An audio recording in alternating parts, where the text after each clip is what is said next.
நீங்க எல்லாரும் பிரீத்தி மிக்ஸி பாத்திருக்கீங்க, பிரஸ்டீஜ் குக்கர் பாத்திருக்கீங்க. எனக்காவது பிரீத்தா பிரஷர் குக்கர் பாத்திருக்கீங்களா? என் பிள்ளைய பிரீத்தா பிரஷர் குக்கராவே மாத்திட்டாங்க. கல்யாணம் நடக்க போகுது. பிரீத்தா பிரஷர் குக்கரா?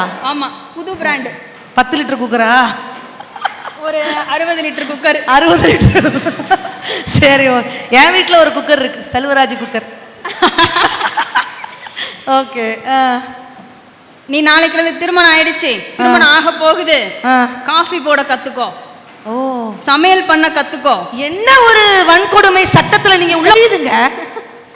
காஃபி போட சொல்லி கொடுமைப்படுத்திருக்கிறீங்க. இதுக்கெல்லாம் கையை தட்டுங்க. என்னங்க அடி வயித்துல இருந்து பேசிட்டு இருக்கேன். சரி, நீ காஃபி போட கத்துக்கிடணும், சமையல் பண்ண கத்துக்கிடணும், மாமனார் மாமியாருக்கு சேவை செய்ய கத்துக்கிடணும், குழந்தனாரு நாத்தனாரு கொடுக்குற டார்ச்சருக்கெல்லாம் பதில் சொல்ல கத்துக்கிடணும், கூடவே கணவனையும் நல்லா பார்த்துக்கவும் செய்யணும். ஒரு டிகிரி படிக்கிறதுக்கு, ஒரு டிகிரி கிடைக்கிறதுக்கே 3 வருஷம் படாத பாடுபட்டு கத்துக்க வேண்டியிருக்கு, படிக்க வேண்டியிருக்குது. திருமதிங்கிற பட்டம் கிடைக்கிறதுக்கு எவ்வளவு தயாரிப்பு பணிகள் செய்ய வேண்டியிருக்கு பாத்தீங்களா? திருமதி பட்டம் நகரமா எனக்கு மனசை தாக்குதுச்சு. எத்தனை செல்லமாய் வளர்ந்தால் என்ன, எத்தனை சோம்பேறியாய் வளர்ந்தால் என்ன, அத்தனைக்கும் முற்றுப்புள்ளி வைத்து விடுகிறது திருமதி என்ற பதவி. உண்மை உண்மை உண்மை உண்மை. பத்தியா? அந்த நண்பர் ஒருத்தர் எங்களுடைய எல்லா பட்டிமன்றத்திலையும் கலந்துக்கிடுவார், நடுவர் அவர்கள். சரி, அவர் எனக்கு ஒரு அழகான ஒரு கருத்து சொன்னார். அம்மாஜி, நீங்க என்ன சொல்றீங்களோ இல்லையோ, இந்த கருத்தை இன்னைக்கு நீங்க மேடையில நீங்க சொல்லியே ஆகணும். சரி, அன்னபாரதி மேடம் முன்னாடி இந்த கருத்தை நீங்க சொன்னீங்கன்னா எனக்கு இன்னும் கொஞ்சம் ஆனந்தமா இருக்கும்னு சொன்னாரு. இப்பதான் எழுதி கொடுத்தாரு நடுவர் அவர்கள். சரி, என்ன எனக்கு ஆவலா இருக்குது கேட்க. தாய்மாமன் மட்டும்தான் சீர்கொண்டு வருவாரா? நம்மளை திருமணம் செய்யக்கூடிய கணவரும் சீர்கொண்டு வருவார். ஓ, எங்க ஊர்ல கொண்டு வருவாங்க. சிங்கம் சிங்கிளா தான் வரும். உண்டியா எப்படி கொண்டு வருவாங்கன்னா, நம்முடைய கணவன்மார்கள் நமக்கு நட்டு நட்டா நகை கொண்டு வரணும்னு அவசியம் இல்லை. சரி, ஜொலிக்க ஜொலிக்க பட்டு போட்டா புடவை கொண்டு வரணும்னு அவசியம் இல்லை. கட்டு கட்டா பணம் சம்பாரிச்சு கொடுக்க கூட ஆசை இல்லை. தட்டு தட்டா சீர் கொண்டு வரக்க கூட ஆசை இல்லை.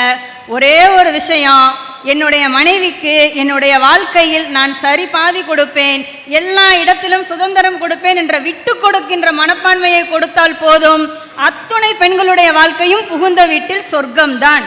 புகுந்த வீட்டுல ஒரு பெண்கள் எப்படி செயல்படணும், எப்படியெல்லாம் பொறுமையா இருக்கணும், பெண்மணி வீட்டின் கண்மணி அப்படிங்கிற மாதிரி அவருடைய திரைப்படத்துல வர்ற எல்லா படங்கள்லையுமே ஒரு முக்கியமான கதாபாத்திரத்துக்கு ஒரு சூப்பரா ஒரு பேர் வச்சிருப்பாரு நடுவர் அவர்களே. ஞாபகம் இருக்கா உங்களுக்கு? என்ன பேரு? உமா. உமா. இப்பதான் அந்த ஸ்கிரிப்டை ஏன் டச் பண்ணிருக்காங்கன்னு தெரியுது. விசுசாருடைய படங்கள் எல்லாம் எப்படி இன்றும் காலம் கடந்து பெருமை சேர்க்கிறதோ, அன்னபாரதி அவர்களுடைய பட்டிமன்றமும் காலம் கடந்து பெருமை சேர்க்க வேண்டும் என்றால் உமா என்ற நபர் உட்கார்ந்து இருக்கிற அணிக்கு தீர்ப்பு கொடுத்தா உங்க நிகழ்ச்சி அமோகமா வரும் அப்படி சொன்னோம். மகாகவி பாரதி சொன்னோம், எங்கள் ஐயன் ஈசனும் கூட பெண்ணுக்கு பெருமை சேர்த்தான். எங்க கனக பிரதாப் அக்கா சொன்ன மாதிரி அர்த்த நாரீஸ்வரராக உமைக்கு தன்னுடைய இடபாகத்தை கொடுத்தான். நாங்களும் நடுவருக்கு இடப்பக்கத்துல தான் உட்கார்ந்துருக்கோம். எங்களுக்கு தீர்ப்பாவது கொடுப்பாங்க நம்புறோம். கொடுத்துடலாம். ஆனால் புகுந்த வீட்டில் நீங்கள் மகாராணியாக வாழ்வீர்கள். பிறந்த வீட்டில் உங்களை நல்லா படிக்க வைக்கிறாங்க, பல லட்சம் கொடுத்து வேலை கூட வாங்கி கொடுப்பாங்க. என்னுடைய பெண்ணுக்கு ஒரு பொருளாதார சுதந்திரம் வேண்டும் அப்படின்னு சொல்லி அவங்க கண்டிப்பாக உங்களுக்கு ஒரு வேலை வாய்ப்பும் வாங்கி கொடுக்குறாங்க. இந்த வருமானம் அனைத்தும் ஒரு கட்டத்தில் எங்கே பயன்படுது அப்படின்னா புகுந்த வீட்டுக்கு தான் பயன்படுது. அழகிய தமிழ் மகளாக பிறந்து சில சமயம் ஏடிஎம் மிஷினாகவே கூட வாழ வேண்டிய நிலை இன்றைய பெண்களுக்கு உண்டு. ஆனாலும் சில வீட்டில் ஒரு தாய் தகப்பன்ல யாராவது ஒருத்தர் தான் இருப்பாங்க. அந்த குழந்தைகளுக்கு கல்வி கிடைக்கிறதுக்கு கூட வாய்ப்பில்லை. பிறந்த வீட்டில் கிடைக்காத அந்த கல்வியை கூட இன்றைய தலைமுறையினர் புகுந்த வீட்டில் வந்து மிக அழகாக பெற்று தன்னுடைய புகுந்த வீட்டிற்கு இன்னும் பெருமை சேர்க்கிறாங்க. அருமை அருமை அருமை. இது நிறைய பார்த்துக்கிறோம். ஏன்னா அதிக உதாரணங்கள். முந்திதான் அடுப்பு ஊதும் பெண்களுக்கு படிப்பதற்குன்னு சொன்னாங்க. அடுப்பு ஊதுற பெண்களுக்கு படிப்பதற்குன்னு பேசுகிற நேரத்துலையும் அடுப்பையும் ஊதுங்க, கூடவே நல்லா படிப்பும் இருங்க. நீங்கள் அடுப்பு ஊதுறத கூட யூடியூப்பில் எடுத்து போட்டு அதில் நீங்கள் ஒர்க் ஃப்ரம் ஹோமாக ஏர்ன் பண்ணுங்கிற விஷயமும் இன்னைக்கு இந்த சமுதாயத்தில் நடந்துக்கிட்டு தான் இருக்குது. நிறைவாக எங்களுடைய விருதுநகரில் இந்த ஊருக்கு வந்து பெருமை சேர்த்த பெண்களும் இருக்கிறார்கள். இந்த ஊர்ல இருந்து வெளியே சென்று பெருமை சேர்த்த பெண்களும் இருக்கிறார்கள். இந்த ஊரிலேயே பிறந்து இந்த ஊரிலேயே நாங்கள் இன்னும் பெருமையாக வாழும் சில பெண்களும் இருக்கிறார்கள். எங்களுடைய குழந்தை விருதுநகர்ல மிக சிறப்பாக கல்வி பயின்று இன்னைக்கு அவங்க சென்னைக்கு திருமணமாகி போய் அந்த புகுந்த வீட்டினுடைய முன்னேற்றத்தினால் ஒரு லேர்னிங் சென்டர் ஆரம்பிச்சு விருதுநகர் பெண்கள்லாம் மாசு அப்படிங்கிற மாதிரி ஒரு அற்புதமான கல்வி நிறுவனம் தொடங்கி இருக்காங்க. இதுக்கு சப்போர்ட் புகுந்த வீடு கணவர். வேற்று ஊர்ல இருந்து எங்க ஊருக்கு வந்து நாங்க அவங்களை எப்பயுமே சொல்லும் போது தூத்துக்குடி தந்த முத்துன்னு சொல்லுவோம்.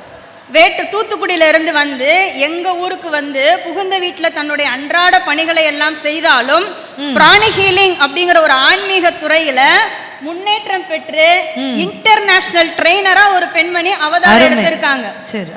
இன்டர்நேஷனல் ட்ரெயினர்ஷிப் அப்படிங்கிறது அவ்வளவு சுலபம் அல்ல. அந்த மாமனும் மாமியும் எத்தனை உத்வேகம் கொடுத்திருந்தால் அந்த பெண்ணுக்கு அவ்வளோ பெரிய பொறுப்பும் பதவியும் கிடைச்சிருக்கும்.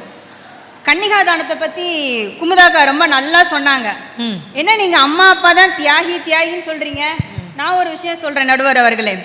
அருமை பெருமையா ஒரு ஆம்பளை பிள்ளைய பெத்து அதை நல்ல பாலும் தேனுமா ஊட்டி வளர்த்து அந்த பிள்ளைக்கு படிப்பறிவெல்லாம் கொடுத்து நல்ல பழக்க வழக்கத்தை எல்லாம் சொல்லி கொடுத்து கல்யாணங்கிற தருணம் வரும் பொழுது இந்தாமா வச்சுக்கோன்னு கொடுக்கிற மிகப்பெரிய தியாகிகள் நீங்க 2 பேரை திருமண மண்டபத்துல பார்க்கலாம். யார் அது? மாமனார் மாமியார் தான். அவங்க மட்டுமா, பெற்றோர்கள் மட்டுமா என்னுடைய பெண்ணை வச்சுக்கோன்னு சொல்லி தியாகம் பண்றாங்க? இன்னைக்குல இருந்து மிக்சி ஆகவோ கிரைண்டர் ஆகவோ வாஷிங் மிஷின் ஆகவோ என்ன ஒரு உதவிக்கு வேணுமோ நீ என் பிள்ளை என்ன செஞ்சுக்கோ வச்சுக்கோன்னு சொல்லி கொடுக்குற அற்புதமான தியாகிகள் என்னுடைய மாமனும் மாமியும். அவங்க காலில் தினம் உழணும் நடுவரவர்களே. நல்ல ஆஸ்வாசமா என்ன செய்யணும்? விழுந்து கும்பிடணும். எப்பேற்பட்ட பிள்ளையை பெற்று கொடுத்ததுனால இன்னைக்கு நான் இங்கே நின்று பேசிட்டு இருக்கேன். ஒருவேளை பழக்க வழக்கத்தில் குறைபாடு உள்ள ஒரு பிள்ளையை கொடுத்துருந்தா இந்நேரம் கண்ணீரும் கம்பளையுமா தான் என்ன செஞ்சிருக்கணும்? நின்றுக்கணும். அவ்வளவு நல்ல குணங்களை சொல்லி கொடுத்து அந்த குழந்தைக்கு பேச்சு சுதந்திரம் கொடுத்திருக்கிறார், ஆடை சுதந்திரம் கொடுத்திருக்கிறார், கல்வியில் சுதந்திரம் கொடுத்திருக்கிறார். இவை அனைத்தும் பெண்களுக்கு புகுந்த வீடு தரும்